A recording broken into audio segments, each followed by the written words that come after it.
I know that a lot of Chinese students are probably told before they come to Sheffield that Sheffield is one of the safest cities in the UK. But I've also heard that some Chinese students have had problems on this. Is that true? Well, both things are true. Sheffield is one of the safest cities in the UK, and I've just seen some police statistics which show that we have the lowest violent crime rate in Yorkshire of any student city against students.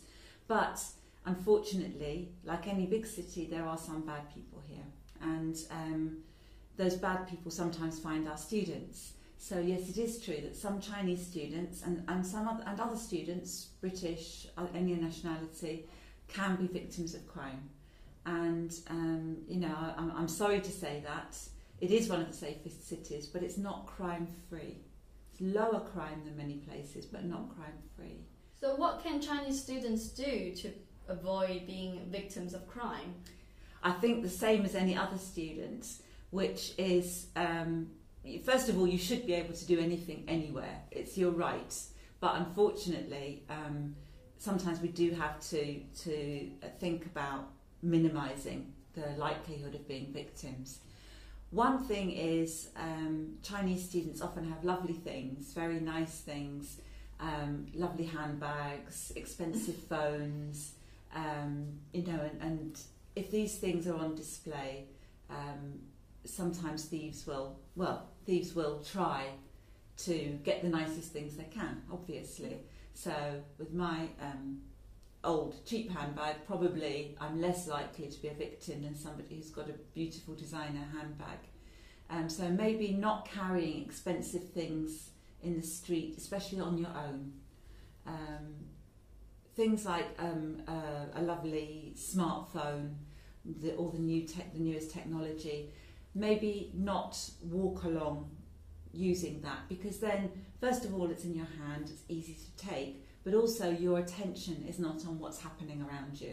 If you're texting your friend, checking your emails as you're walking along, you're not being very attentive. And the police always say to us, it's best just to know what's going on around you, especially at night, but not only at night. And maybe you've seen, I would recommend that you look at the safety videos that the university has, where a very experienced police officer gives some talks about this, and those are online. But it's about being aware and about keeping your special things hidden. Walking alone at night, again, we should all be allowed to walk on the streets whenever we want. But of course, it's most of us feel safer, and I would advise my own daughter, for example, I would advise to either take a taxi, even though it costs a few pounds, or to go with her friends if she's going out in the evening, especially after 9, 10 o'clock, or in an area that's not so busy, where there's not so many nice people around, because the thieves will know. And I'm afraid I have to say that I would advise Chinese students, just because somebody's also from China doesn't always mean that they're a good guy. And we do hear every year about some, we say scams in English, some tricks that some bad Chinese people will play to try and get a student's bank account details from them, or some trick that they'll play to try and get money from a student or their family. And sometimes if you're new and you're confused and you're a bit lost, somebody comes up and tells you in Chinese, oh, I can help you. You might trust them more than, you know, you trust them, suddenly you think, oh, it's a nice, helpful person. But maybe it's, oh, just give me your number for your card and I'll do it for you. And then the next thing you know is thousands of pounds have gone from your bank.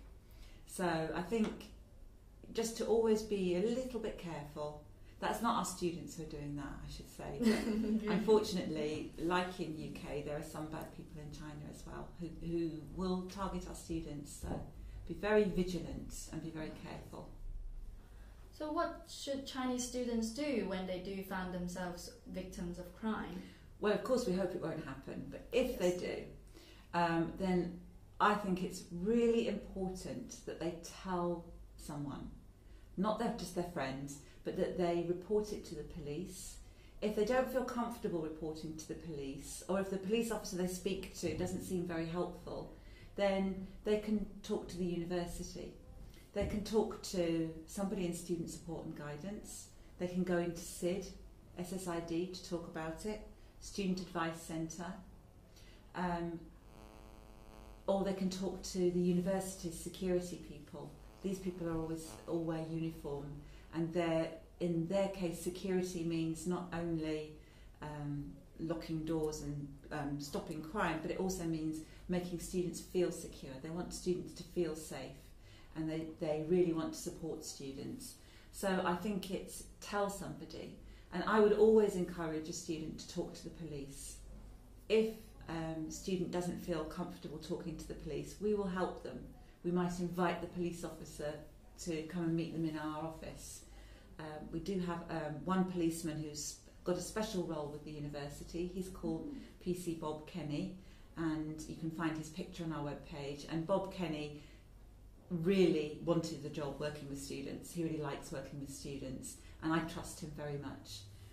Sometimes I'll ask him, even without giving the student's name, I'll say, look, I'm not going to tell you the student's name, but this is the situation a student has, and I want to advise him or her what will happen if they talk to the police about this. Please tell me what the next step would be. Then I can go back to the student and explain, or any of my colleagues. But one of the problems is that because in Britain the punishments may be not as severe as they are in China, then some students think there's no point. There's no point telling the police. But we feel that it's very important that every crime, however small, is reported, because then the police can focus their attention on a particular area or a particular problem. But they can't do that unless they've got some data and statistics to tell them where the problem is. But I really would say to students, please tell us, or please tell the police, so that we can stop it happening to another student in the future. I know that a lot of Chinese students know that 999 is the emergency number. Should students also phone this number to report to the police? That's a really good question. 999, as you say, is for an emergency. So if a crime is happening now, if you see something happening now, then you should dial 999. If there's a fire, you should dial 999, and they will come quickly. You can trust that they will come quickly. But if it's something that has happened and is finished, then the number that you should call, it is in your diary. I hope that all the students have seen the diary and academic handbook that we give free to all taught students when they come, and you can buy copies later in the Union shop, or you can find this information on our web pages. But the number for the local police is 0114 2 20 20 20. So it's a bit like the university's number, but it's 2 and then 20 20 20, and that puts you through to a call room. Also, if students use Facebook, then they can contact PC Bob Kenny directly through that. You'll see that he has a Facebook page, and he'd love any Chinese students to join it. He knows that you mostly don't use Facebook, but he uses Facebook to give messages. I'm his friend on Facebook, and I sometimes see if there's a problem, he warns people on Facebook, and he'd really like more Chinese students to be his friends on Facebook. So. Right. He could probably join the Weibo. I think he's asking someone to help him with a Weibo account. We can all post on his wall using English. I'm sure that wouldn't be a problem. Yeah, he doesn't speak Chinese, unfortunately. Like me, he doesn't speak Chinese, but he does want to know, and if he's away or he's not available, then we can help find another police officer. But that number 01142 20 20 20 will get you through to police headquarters. But again, any problems, you can also call university security. And you know, on your U-card on the back, there's a 24-hour number, and that number is our university security people. Right. So you can also call that if you've got any problems or you don't know how to call the police. What happens if a Chinese student got her handbag and phones taken away at midnight on the street? Is there any place that she can find a phone to call the police? Well, to call the police in an emergency is always free. and I would suggest that she needs to go somewhere that's open, not a pub, especially in the city centre or somewhere, but somewhere like a shop, or where you can ask to use the phone and ask people to help you. Around the university, I don't know if you've seen, but there are some things called help points. They're black posts with, I think, a yellow button, and if you press that, then it rings in security, and they can talk to you through an intercom. So near engineering, on the concourse and things. But a very good place to go will be the Information Commons, because it's open all the time, and ask the staff there to help you. Or any building that has porters, the porters will help you.